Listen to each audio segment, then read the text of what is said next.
Welcome back I to love another episode of the Lads Ramble. And it's been a while, but we finally have two Morrises in the chat, which is something that is like my worst nightmare, honestly. But as always, I'm Connor. Hey, don't insult Better Morris like that. I'm Oh, I, Lucas. I shouldn't have put him on that level. In I'm sorry, case you're Better Morris. curious, I am Better Morris, as Well, always. that's not what the Discord titles say. Discord does not know what it's talking about. Well, one of the Morrises records the podcast for us in our Discord and is a robot. and then gives us And the the other files that we need. What do you do? I provide entertainment and also my melodious voice. You haven't been in like the last 3 podcasts. That's true. That's true. It But is I the think I've return of still been in Morris. more podcasts than this so-called better but actually inferior Morris. For now. Yeah. Hmm. All right. Well, I guess we can just kind of go into it. Before we started recording, Morris and I were talking about my current occupation. I don't know if I told you guys this. So basically, I have to travel a little bit for work. And if you guys have you guys heard of the show or like the series? I mean, that too. That's my night job, but my day job. It's out of have you guys heard of this show like Twin Peaks or like that horror series and stuff? Mm-hmm. So I work out of that town. So it's North Bend, Washington. And like it's eerie there. Like it's like the show presents as like always wet and like the two big mountains are there obviously. And it's real eerie there at night when it's raining. I'm not gonna lie. I have to walk around in the dark sometimes and it's spoopy. Yeah, but you get paid dummy high for moving boxes, so no pity. I mean, yeah, but I was also forced to join a union and I have to pay Washington taxes on my shit, so. Wait, let's be careful bringing up unions in this talk because Lesser Morris, of course, is a staunch libertarian, and I don't know if we want this to turn into a politics talk. We would not do. We get canceled so fast on the politics stage. Let's run out like I know the joke is like none of us would make good politicians, but B, we'd get so screwed. We'd get so exposed. That's One of us very would get true. salty one day and just dump chats and pictures and videos. See, though, I think it wouldn't be as bad for us as it would be other politicians because we'd own it, right? Like a reporter would come up and it'd be like, "Hey, is it true that you talked for an hour about which chipmunk would give the best head?"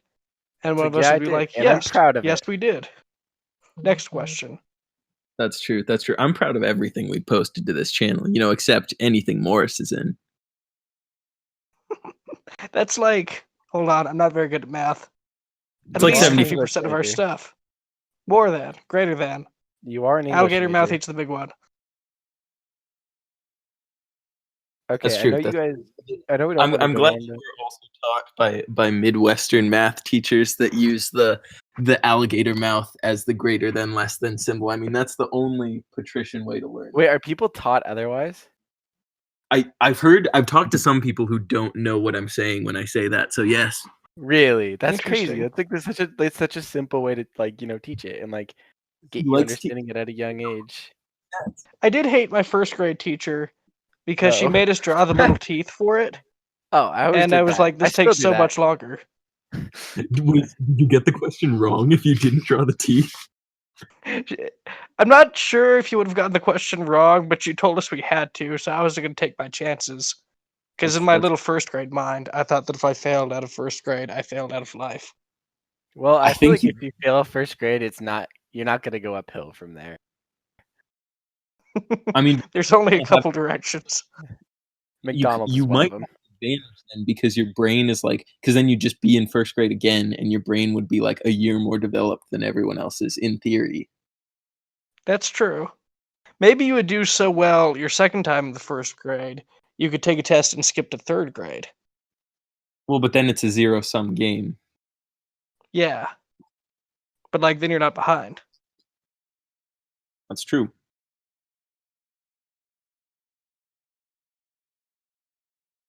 Yeah. I know we I know we want to stay away from politics in this on this channel.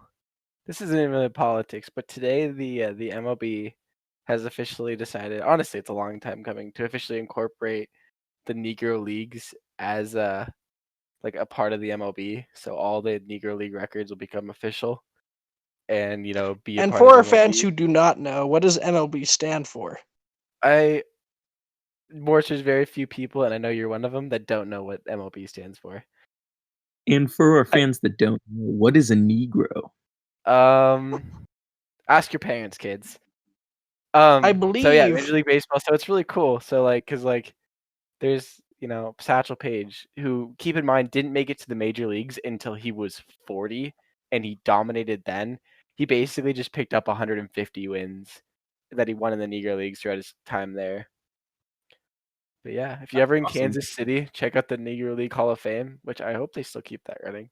But yeah, it's cool. Sorry, just quick little cool thing that I wanted to talk about. No, that nice. is interesting. What's baseball looking like COVID wise? Or they went through their regular season anyways, just without fans, right? Yeah, so what MLB did, what the baseball did, is they did a shortened 60-game season, which, for those who don't know, the regular MLB season is 162 games. It's grueling. So they basically did it a third, basically, is what that breaks down to, right? Less than a little over a third of the season is 160 of 162. Whatever it is, I'm not going to do that math right now. And they just basically did no fans, and then they're probably not going to do fans next year. But the players group voted that they didn't want to do a shortened season just because it's really fucky with A, salary, and B, I could go on a whole tangent about this, but I won't. But B, there's a service time's a huge thing for the baseball world, and it really screws a lot of young good players out of their service time. So basically, if they're coming up, if they're a young player and they make it to the MLB, if the team waits until after the season starts and then calls them up, they get a full year of service time for that player, which basically means the player will get their money they deserve a year or two later than they should. And that's the big gripe with it. And I know the NBA is starting up again here in a bit on December 22nd, so next couple days. And then NFL is going strong. MLS just finished. The Sounders just got absolutely skunked in the MLS finals.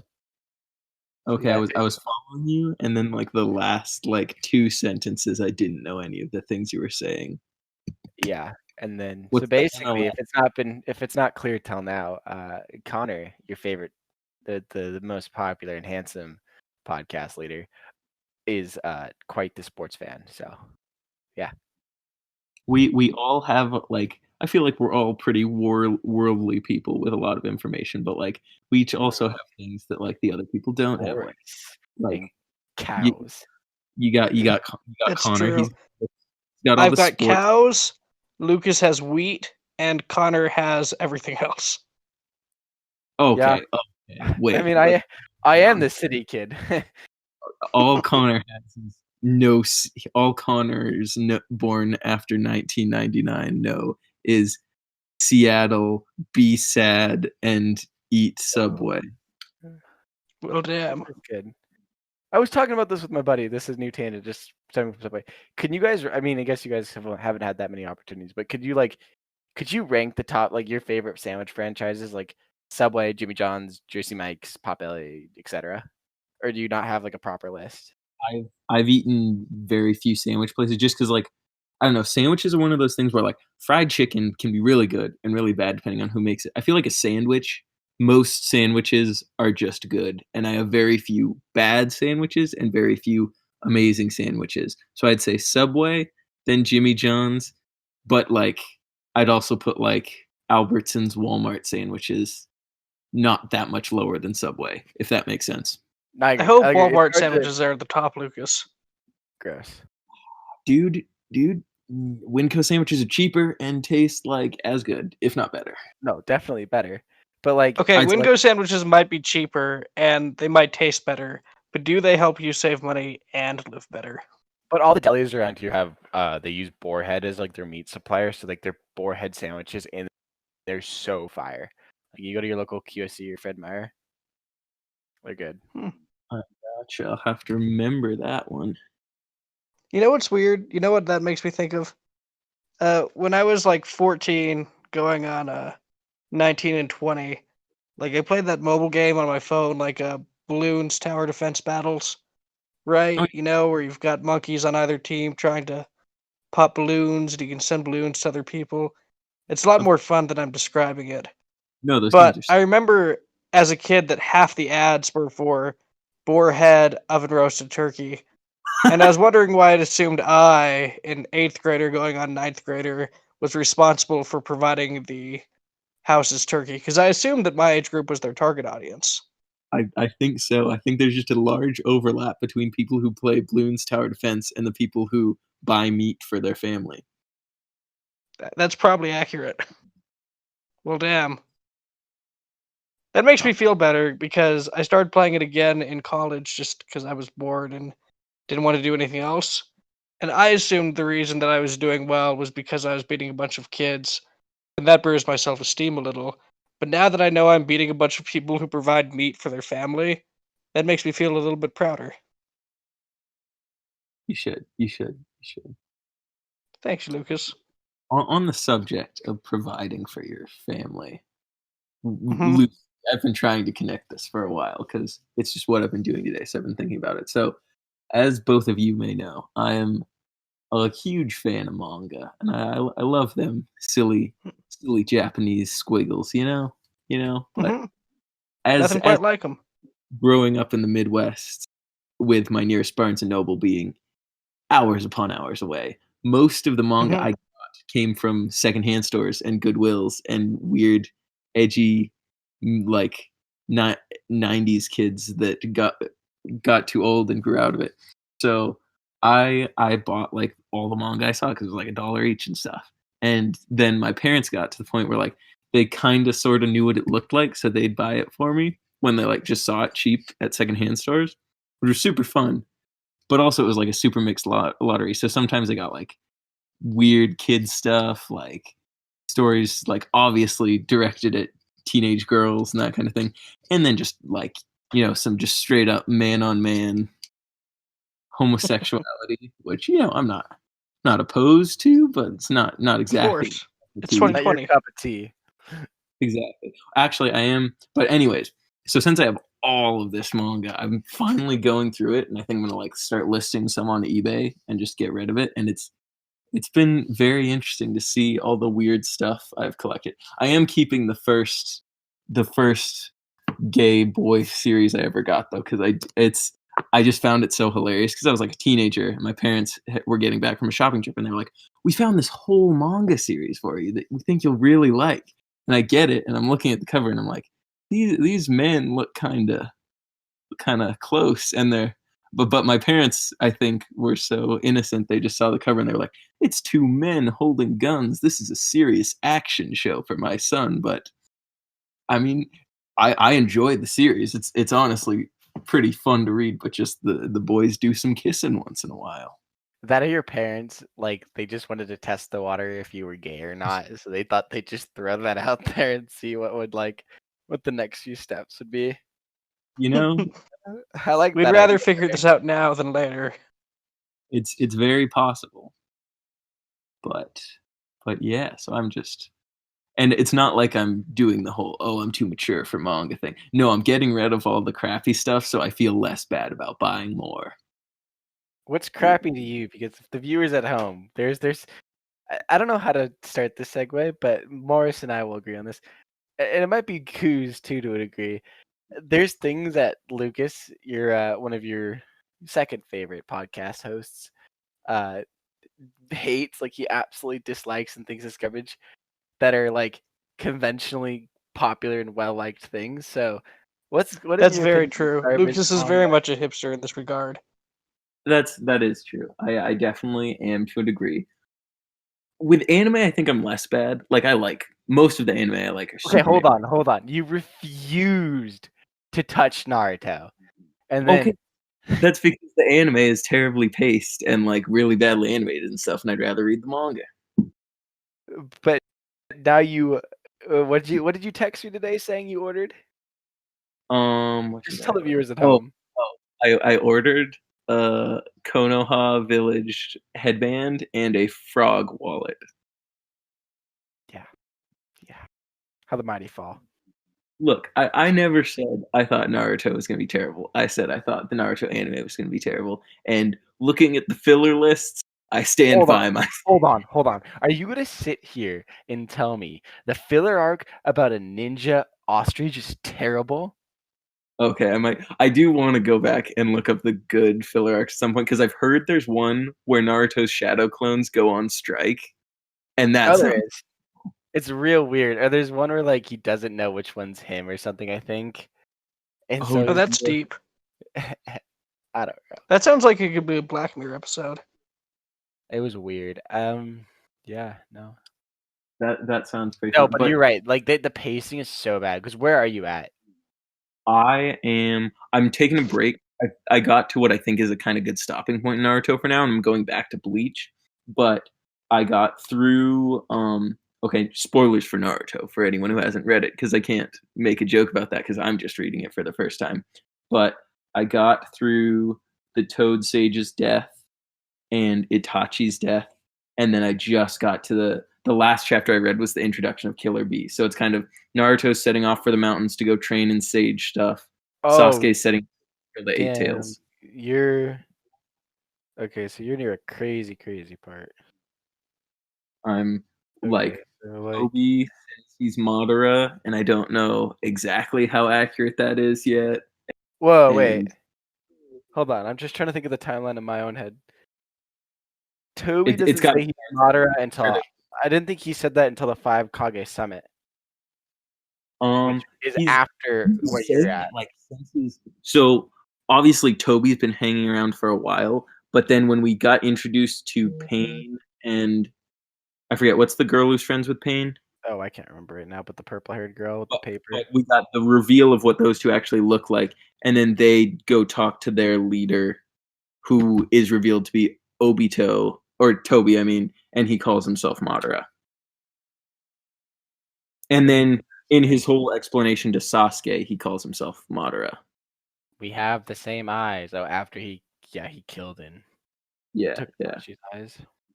Which I don't get quite, because it kind of seems, and maybe this is spoilers for later on, but it kind of seems like Itachi gave Sasuke his eyes, but then afterwards Toby says something like, hey, do you want to do the transplant, like implying that he hadn't fully gotten his eyes yet, and so he's still in the state where he could go blind. Yeah, I don't know, just keep reading. But Yeah, I mean, Itachi is definitely one of the best characters. Kakashi is one of the best characters. Killer Bee is great. Killer Bee's definitely better than Killer Bee. Killer Bee, you have to watch his anime representation, or the dub at least. It's so like, great hearing him rap everything. You heard? You fool. As much as I prefer like manga for like the whole reading experience, totally gonna go look up like the best parts of the anime, because like as a huge One Piece fan, love the One Piece manga. Most of the anime is trash, but like there's like songs that are like canon in the story, and like you have to go listen to them because they make like stuff hit way harder. I gotta ask, like, since I haven't read, I've just watched Naruto. Before someone like dies in the manga, do they do like a ton of fucking backstory for that person too?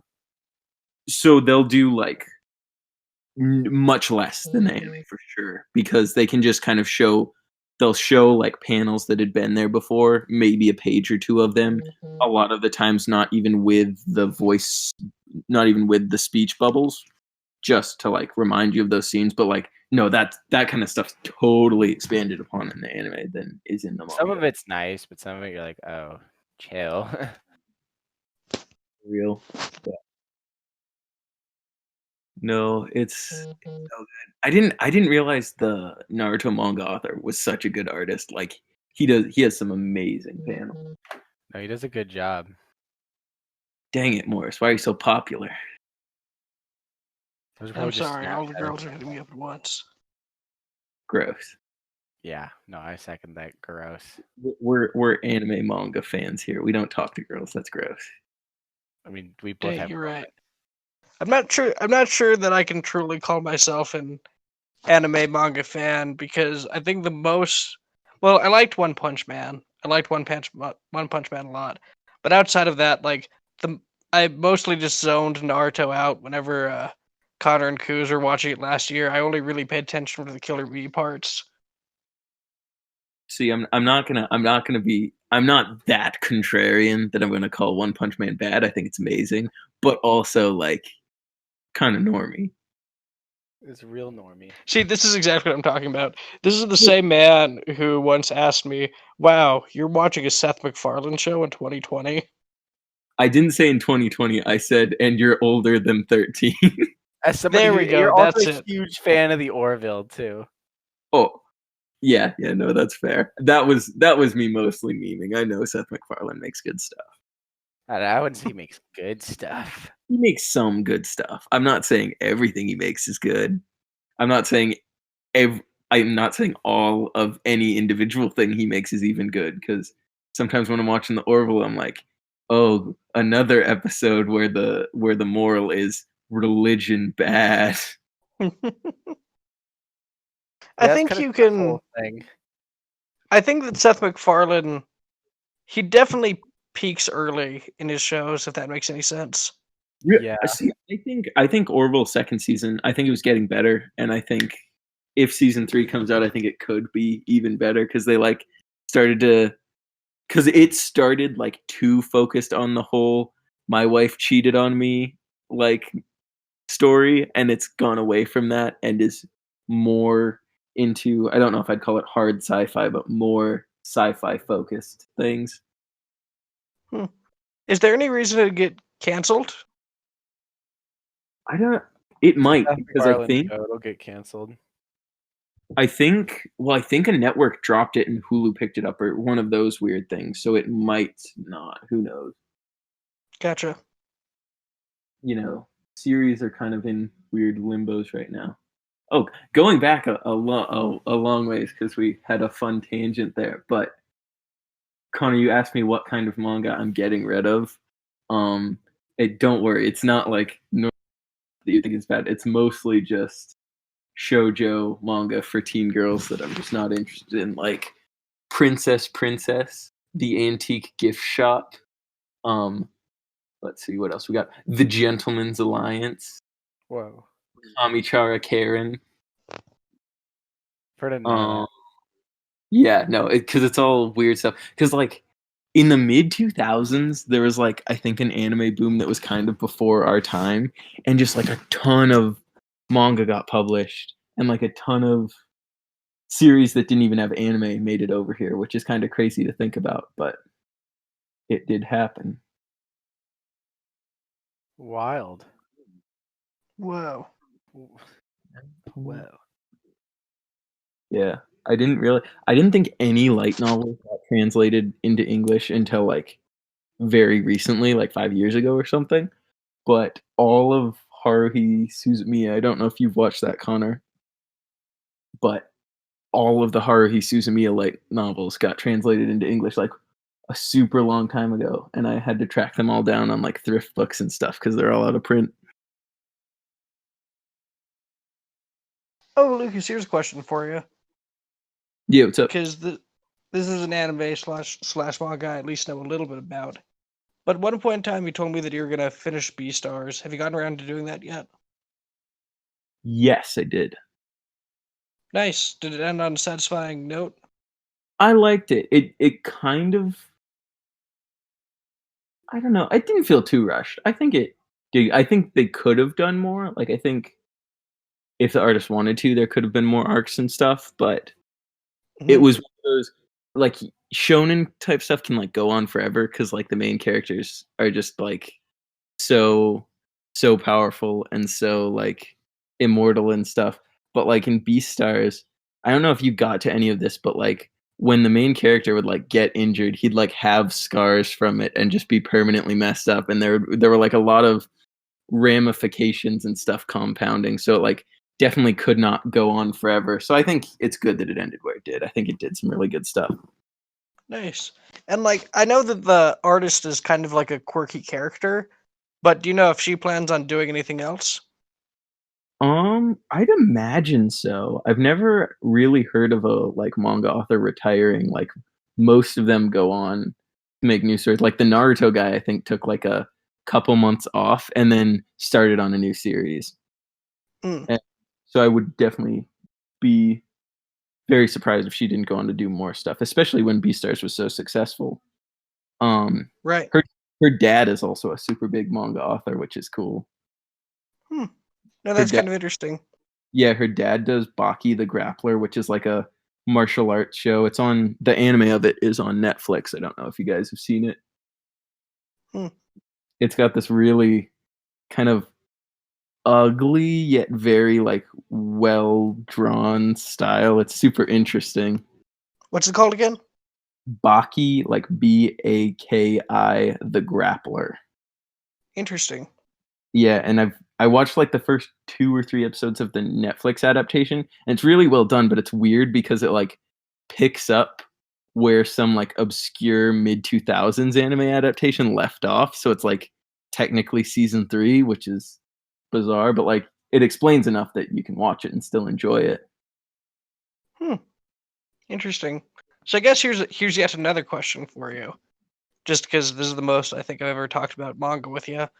But like I know in the United States, for example, like if you want a comic book, like two of the biggest people in the industry are like DC, Marvel.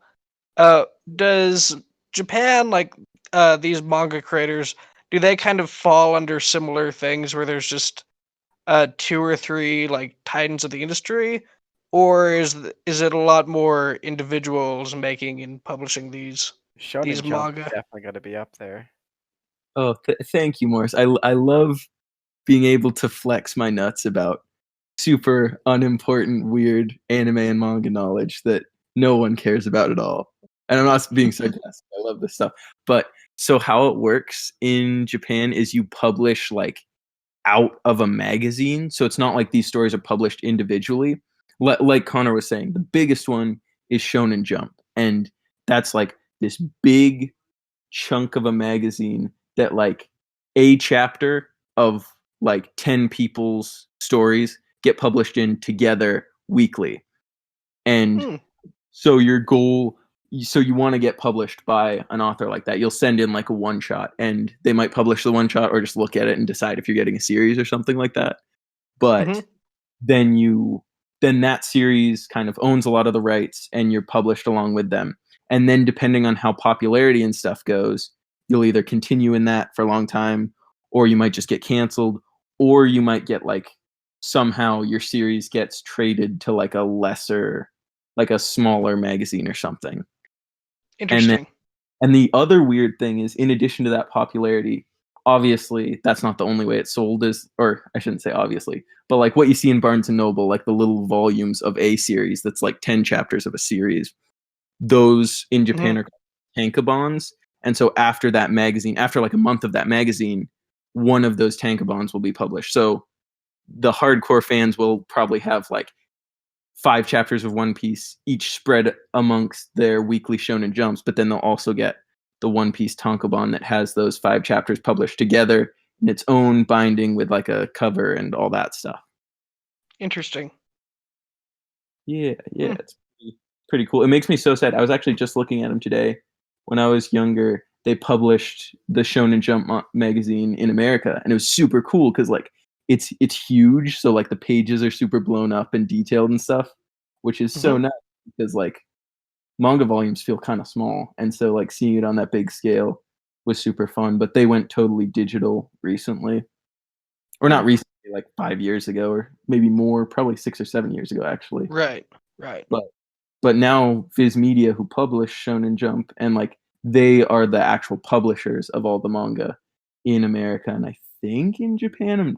I'm not 100% sure on that, but you can pay like $2 a month and have access to like most manga totally free, which is super awesome. I think Connor's done that before.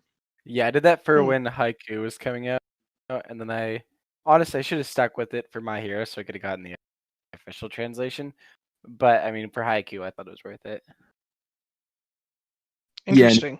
I am not one for paying for like streaming things if I don't have to, because like Crunchyroll sucks, Funimation sucks. They both are like way too much money for what you're getting, and like 9anime is just as easy to use and is like the video player is like better optimized. So of course I'm going to use that. But like Right. Viz Media for $2 a month and for like the most comfortable way to read manga, I think it's totally worth it. Interesting. Yeah. That is very educational because, like, I didn't know if they were closer to Marvel, DC comics, or if it was like a Calvin and Hobbes thing where it's originally published in newspaper. So this is all very educational to me. Yeah, I guess you'd say it's closer to Calvin and Hobbes, where like it's one publication that's publishing a lot of individual quote unquote strips at once, and then you could go buy an omnibus of just Calvin and Hobbes by itself too. So it's kind of comparable to that. Gotcha.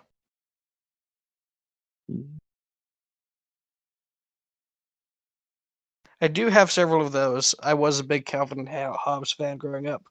That explains a lot. I've heard it's super good. I've seen strips that I think are real cute. Mm-hmm. No, it's cute. And I think that, like, because obviously a lot of other media has kind of done like the kid and his imaginary friend thing. That's kind of the premise of like cartoons like Barney the dinosaur and things like that. But I think Calvin Hobbes had a much more mature approach to it, if that makes any sense. Like I think that it's hard to describe exactly what makes it work, but I think Hobbes is just such a natural extension of Calvin's personality while also having a unique enough personality of his own. Like it really is just a timeless series that's just fun to read. I gotcha. That's really cool. It's so cool to me when I like to see series like that. Like that's one of the things I love about manga is that like obviously it's kind of a different thing because it's more narrative focused, but just like that someone can be like publishing the same work and like sticking with the same characters for like so long. Because like when TV shows do that, it feels kind of soulless because you can like kind of see the people start to lose interest in what they're doing and like see stuff go downhill. But for Mhm. like One Piece that's been published for like 20 years plus, or like Peanuts that like has been in circulation forever, like I think that stuff's really cool. Mhm. Well, I also think what helped Calvin and Hobbes is that there are some comics like if you take Garfield for example. I know a lot of people love to hate on Garfield. I think that some of the Garfield strips are kind of funny, but it became kind of like a money-making giant that was licensed to hell and kind of got so much bigger than Jim Davis that anymore, it's hard to really look at it and say, well, this is Jim Davis's unique creation because at this point there have been so many hands on it. Whereas with Calvin Hobbes, Bill Watterson had a lot of creative control, so it kind of started the way he wanted it to start, and it ended when he wanted it to end. Yeah, that's cool. It's always cool to see stuff like go out on its own terms. Yeah, definitely. Like, I mean, as much as I like, we are proud sponsors of Garfield Eats here. Do you guys know the story of Garfield Eats, right? Mm-hmm. It's a tragedy. I think tragedy is the best way to describe the story. Maybe. Do you know it, Connor? I do. Okay, good. That's probably good because I feel like it's a low hanging fruit for podcasts to talk about Garfield Eats because I feel like a lot of them do now. But I mean, not. I wouldn't love to eat there sometime and just experience it. Then again, I don't feel Well, like I should give that guy money. I thought you told me that they closed down or went bankrupt or something. So I think currently the restaurant is closed, but I think they still are shipping frozen orders. What? I'm pretty I sure didn't I know they heard delivered. Oh my god. that you can buy frozen Garfield lasagna right now. This needs to be the first thing we do would be get back Our next first semester. in-person video. There are no American lots at this point. Damn it. It's in Toronto.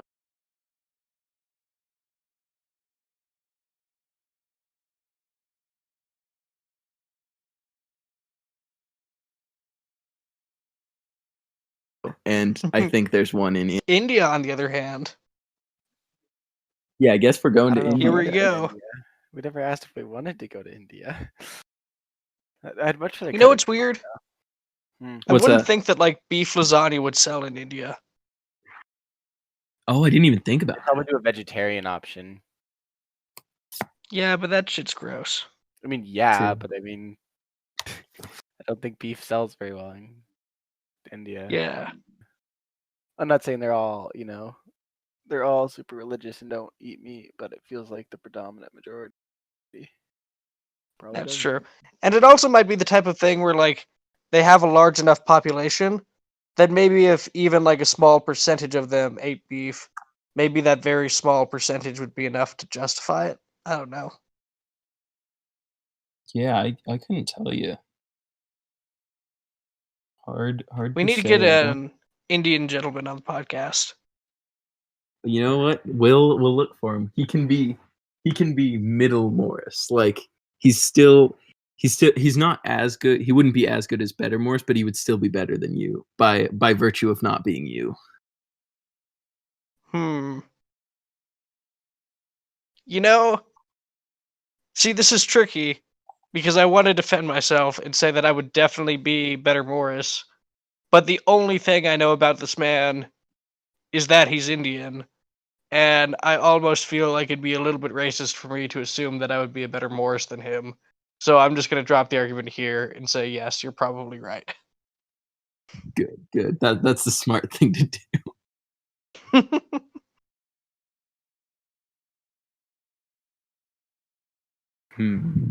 Connor, you've been quiet lately. What's on your mind?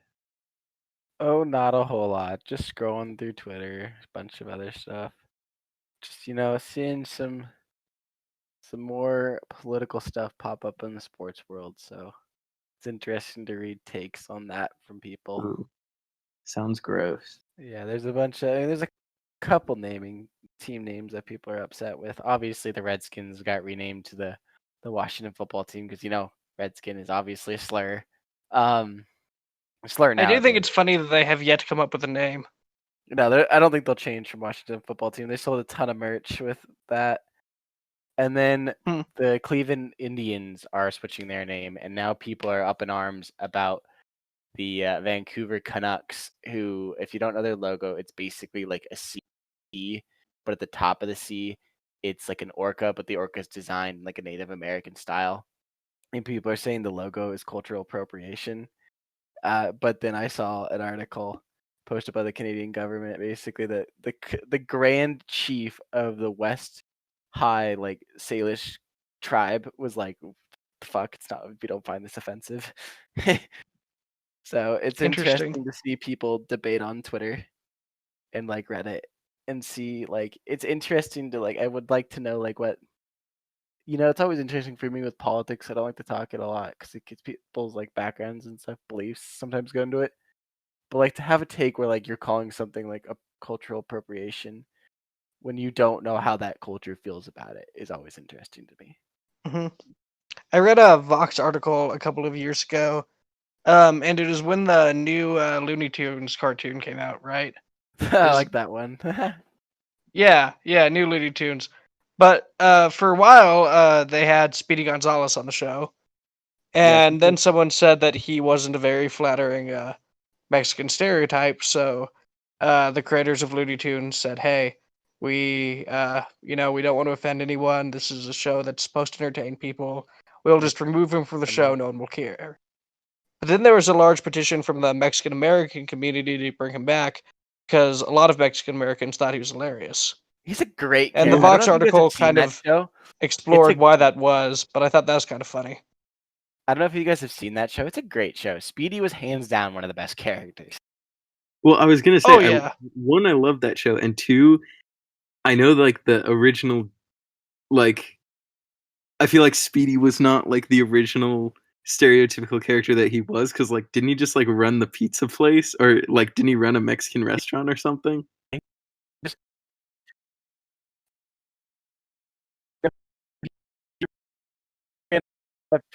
he ran a pizza restaurant in the show.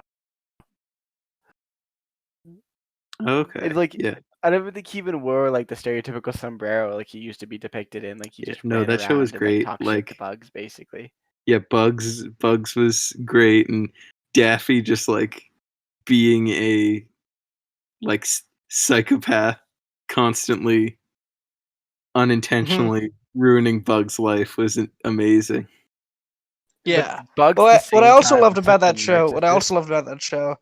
is I think that in other cartoons, sometimes like you'll have these like characters who have been around for a long time, and then they'll like try to create like girlfriends for him, right? And it just doesn't work because you can't imagine those two being together. But the girlfriends that Bugs and Daffy had were both such perfect complements to their character. Like it's hilarious.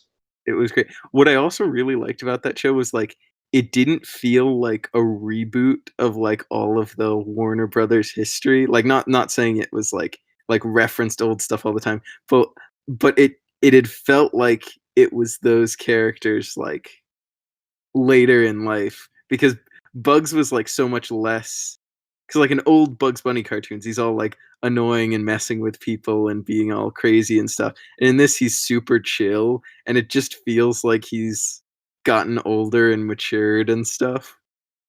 Hmm. Well, I heard someone else describe it, and I thought it was the perfect description.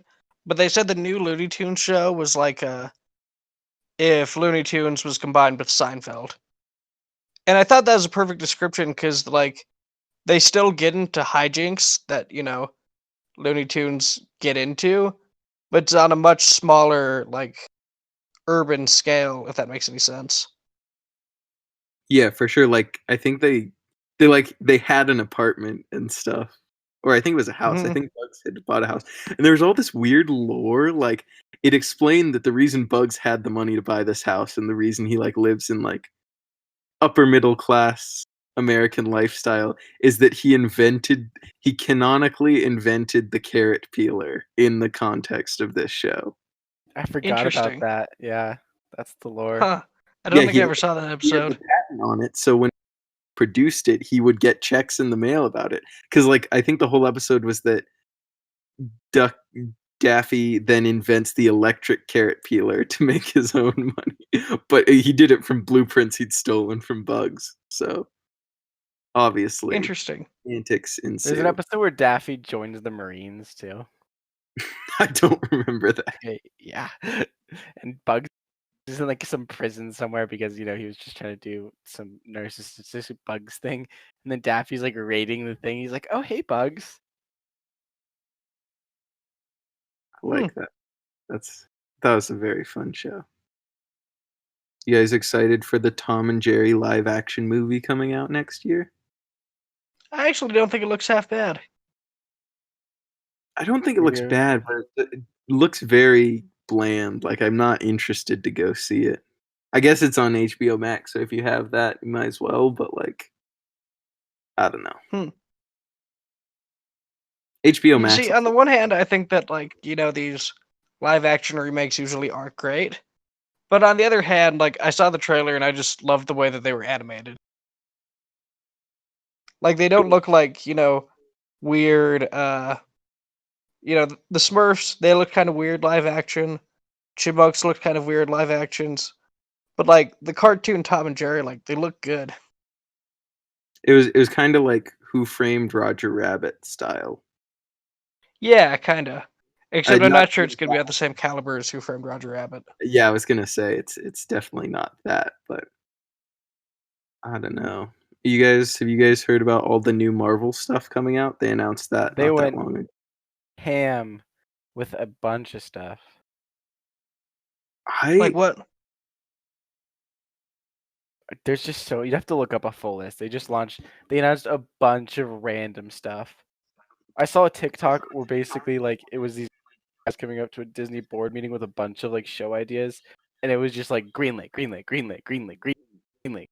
yeah, I saw that. Okay, here I'm opening up the Phase 4 page right now, and I'll just read you most of the titles. Okay, so you got Black Widow. That one was delayed, and it was supposed to be this year, but next year. You got Black Widow, Shang-Chi and the Legend of the Ten Rings, Eternals, Spider-Man 3, Doctor Strange 2, Thor 4, Black Panther 2, Captain Marvel 2, Ant-Man and the Wasp 3, Guardians of the Galaxy 3, Fantastic Four, and that's just films. Then you have the TV series going up on Disney Plus. You got WandaVision, Falcon and the Winter Soldier, Loki, What If Season 1, Miss Marvel, Hawkeye, Moon Knight, She-Hulk, Guardians of the Galaxy Holiday Special, Secret Invasion, Ironheart, and Armor Wars. Secret Invasion is gonna be sick. What is Interesting. that? I don't know how to explain it. I've seen videos in the comics, but it's supposed to be super cool. Basically, kind of, I think what the premise is it's like, remember those? You guys see Captain Marvel? Oh, I just clicked on it. It's the Skrulls. Yeah, I remember the Skrulls Yeah. from like the cartoon. Well, the thing is, they made them good guys in the MCU, like refugees, which is really a weird decision. So, cause like they're the big bad in a lot of stuff. Like they're like fucking shit up and killing people. So Yeah, yeah. it'll be No, interesting. that could be super fun. And I think that I don't know. That was one of the because Captain Marvel was just like okay. I think that was kind of an interesting thing to do because like it was just kind of a twist because nobody expected it. But I guess it was also just kind of a twist for the sake of being a twist. But I also think it was, I don't know. I have a lot of problems with the Captain Marvel movie. And no, I'm not a sexist piece of shit. I don't think one of my problems is not the fact that it's just they went a lot of weird directions with a lot of things. My 'Cause like I main was saying, problem this with that movie is that Brie Larson is not nearly as hot in that movie as she is in Scott Pilgrim. Brie Larson's hot, gorgeous regardless. Okay, but like in Scott Pilgrim, she's like step on me hot. That's fair. My main problem with it is that Brie Larson, despite being a good actress, does not have a penis, and that's the only way I think he could be a superhero.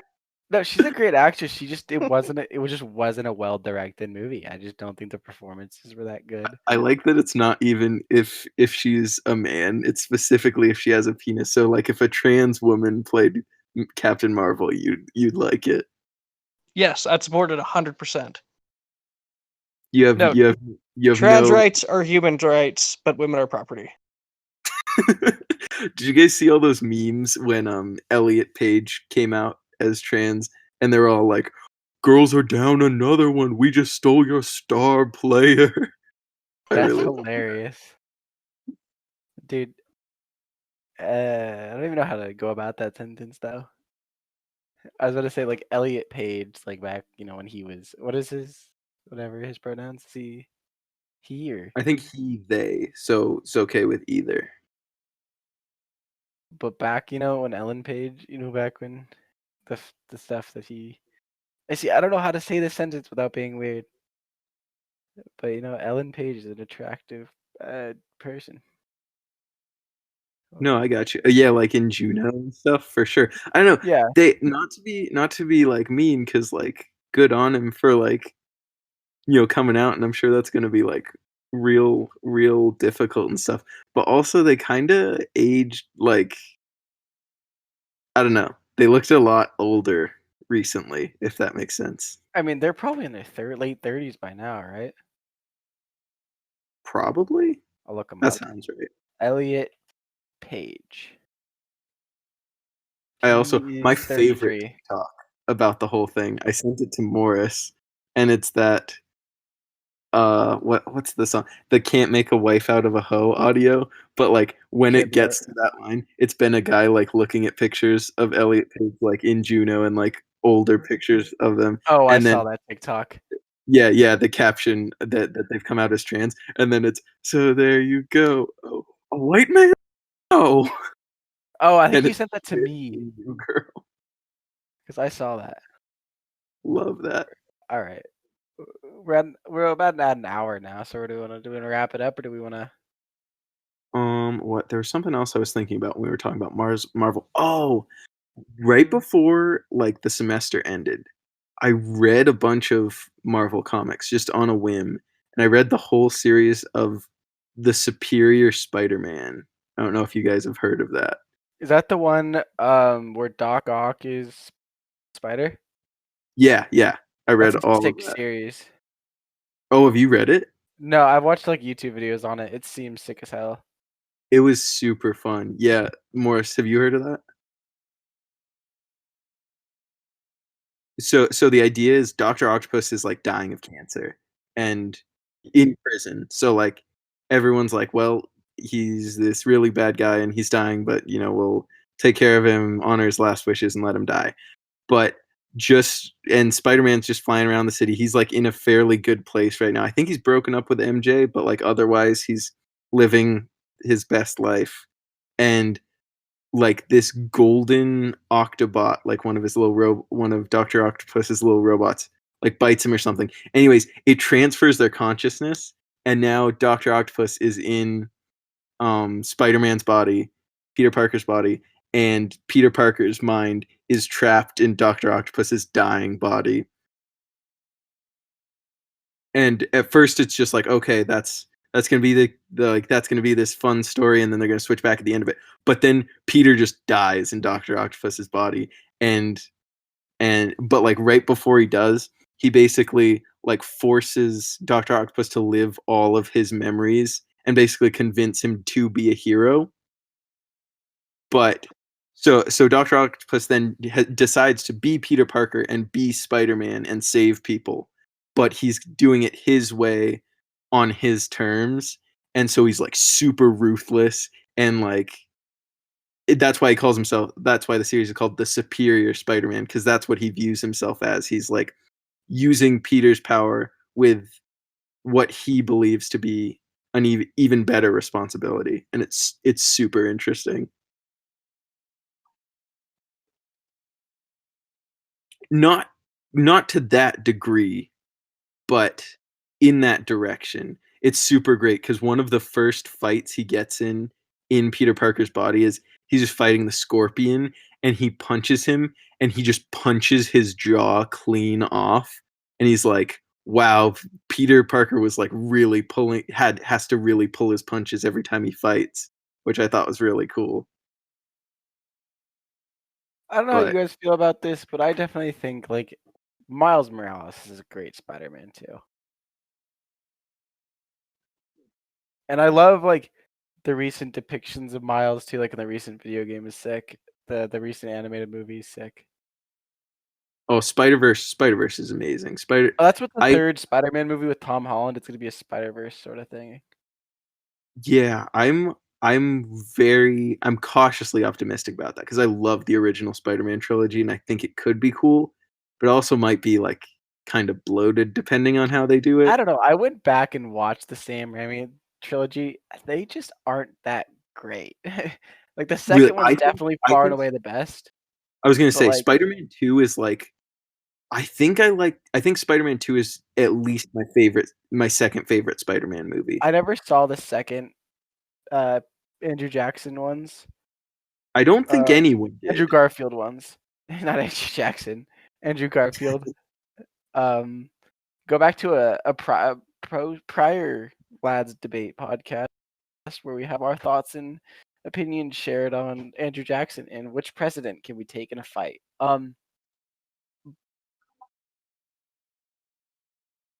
Yes.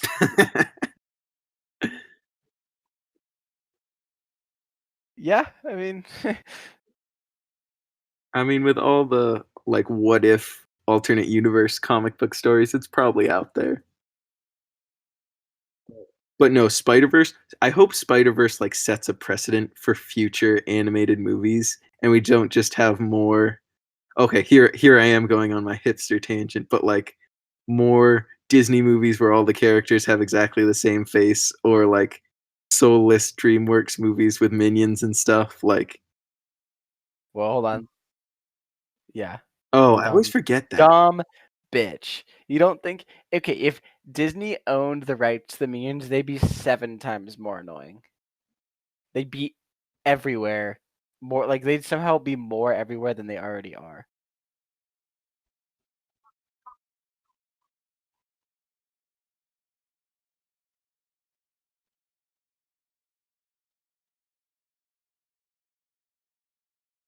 Well, Baby Yoda is amazing. Baby Yoda doesn't make any noise. He's just quiet. He makes like. But they have like their own goofy language that's supposed to be funny, and they like have that mid-2000s middle school humor where saying food names is hilarious. Okay, if you're gonna sit here and tell me that we wouldn't like the three of us, or Morris Coos and I wouldn't laugh if we said a food over and over, like it sounded weird, like pumpernickel, pumpernickel.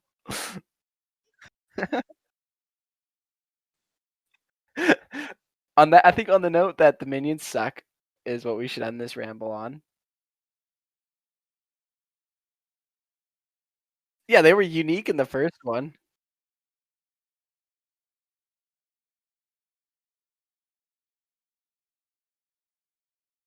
They made 3 more Despicable Me's.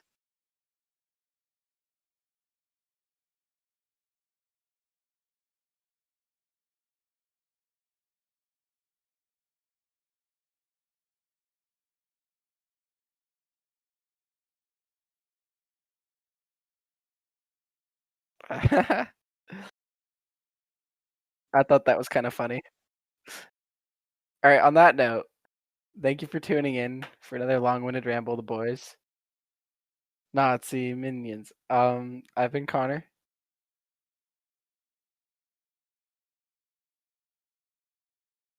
Okay, well, I can edit that part out so you won't even get a goodbye. Alright, see ya.